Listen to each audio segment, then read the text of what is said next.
Discover Urdu knowledge के मुअज़्ज़िज़ नाज़रीन इकराम अस्सलामु अलैकुम वरहमतुल्लाहि वबरकातुहू। दोस्तों, आज के इस पूरे हफ्ते में यूट्यूब पर टॉप ट्रेंड लिस्ट में ड्रामा सीरियल मेरे पास तुम हो का पहला नंबर है।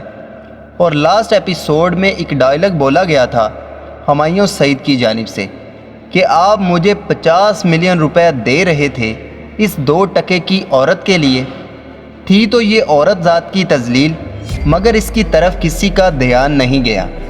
ट्विटर हो या इंस्टाग्राम, फेसबुक हो या टिकटॉक, हर कोई पुकार रहा है 2 टके की औरत। मुआशरा ये नहीं देख रहा कि ये गलत है या सही, बस लफ्ज़ बोले जा रहा है और इसे प्रमोट कर रहा है।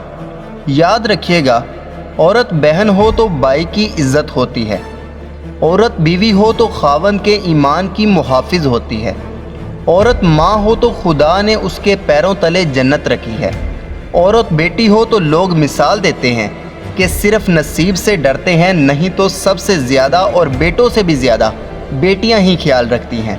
बेटे तो माँ बाप की जायदाद के वारिस होते हैं, मगर बेटियां माँ बाप की वारिस होती हैं। कितना ही अच्छा हो कि कोई डायरेक्टर इस तर्ज के ड्रामे बनाए जिसमें औरत की इज़्ज़त करना सिखाया जाए, जिसमें बताया जाए कि माँ का मर्तबा क्या होता है, बहन की इज़्ज़त क्या होती है, बीवी और शोहर का एक दूसरे पर भरोसा क्या है, पैसे की नहीं इंसान की अहमियत क्या है, रिश्तों की पाकीज़गी क्या है, जिससे आने वाली नस्लों को एक सबक मिले कि ज़िंदगी क्या है और ज़िंदगी गुजारने का तरीका क्या है।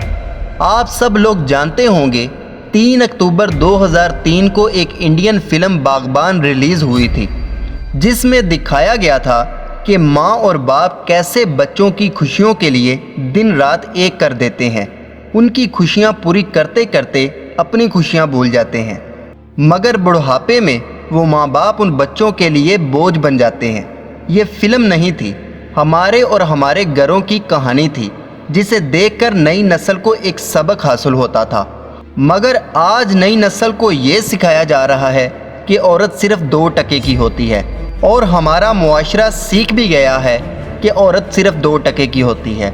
गौर करो दोस्तों, ये हमारा कल्चर नहीं है जिसकी जानिब हमें भेजा जा रहा है। हम दौरे जहालत की जानिब फिर से वापस जा रहे हैं। हमारे नबी सल्लल्लाहु अलैहि वसल्लम ने औरत को इज़्ज़त दी थी। ना औरत कल 2 टके की थी, ना आज है। 2 टके की है तो इन लोगों की सोच है।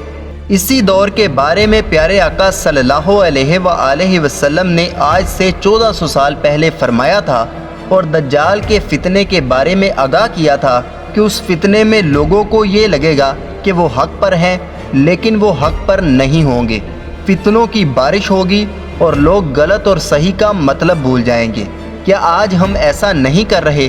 खुदारा इन लोगों से अपने घर वालों की हिफाजत करें और अपने आप को दीन की तरफ लेकर जाएं।